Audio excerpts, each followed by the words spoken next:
to another episode of Oiler Outlook. I am Cody Dodson, and today I'm here joined with head men's basketball coach Charlie Ernst. Coach, how are you doing today? I'm doing all right, thank you.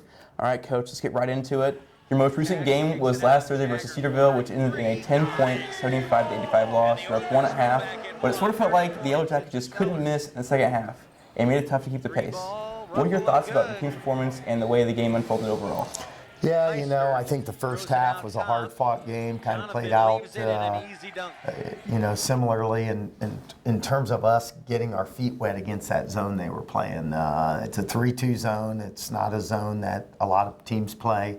They didn't play it the first time we played them. They went through a losing streak and must have felt like they needed to do something different. While we practiced and prepared against that zone, you know, it's not the same as when you get into a game and go against a team that prides themselves on it. And, you know, so I don't know that even though we led at halftime, I'm not sure we felt like we had imposed our will and figured their zone out. So we knew we still had a lot of work to do in the second half. And I thought as the second half rolled on, we had one or two little stretches in there. We had some live ball turnovers against there. And we didn't have many turnovers, but the ones we had came at a time when they were catastrophic. And we got down by 10, and then it just seemed like we could never quite get over the hump. Credit to them. You just didn't feel like we competed hard enough on the defensive end to get enough stops in a row to build momentum. We've kind of lost our spurt ability.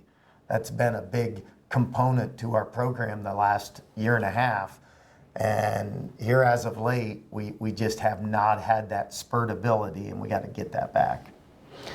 So now you've had the weekend off, which is something I know hasn't happened for your group much this year. I know you, me, and Tim talked previously about how the schedule really hasn't been in the Oilers' favor this year. So how valuable has this week-long break been in terms of recovery, preparation, and your guys' reset coming for this coming week? Well, I guess that remains to be seen. But I guess on the surface, I would tell you it probably came at a good time. I mean, I was able to give our guys the weekend off, which is not normal and common in February in college basketball.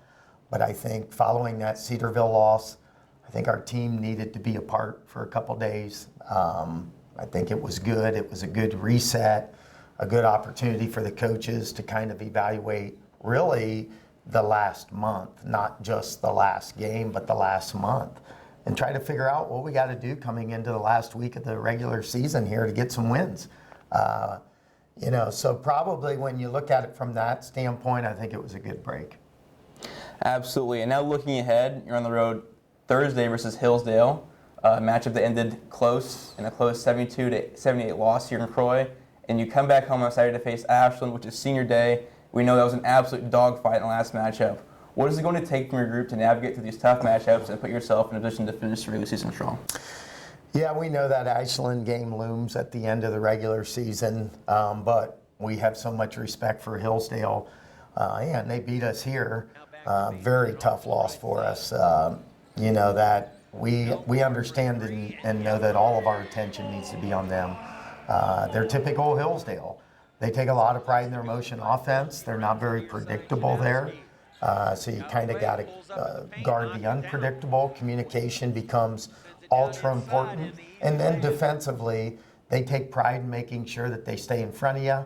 They force jump shots. So you got to be able to make your shots against them. You know, you'll get shots.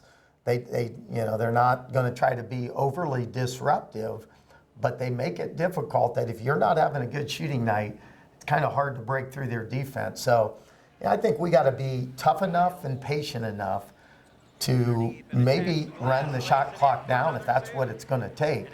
But I think on defense, we got to be more connected. You know, we got to do a great job in communication. Number one, we got to make our press more effective than we did the first time against them. And then once the floor settles, we've got to do a great job of communicating all of their screening, their cutting, their actions. Like I said, they do a great job of being unpredictable on offense. All right, Coach, that's all I got for you today. Thank you for joining us. This has been Oiler Outlook on UFTV and Flow College.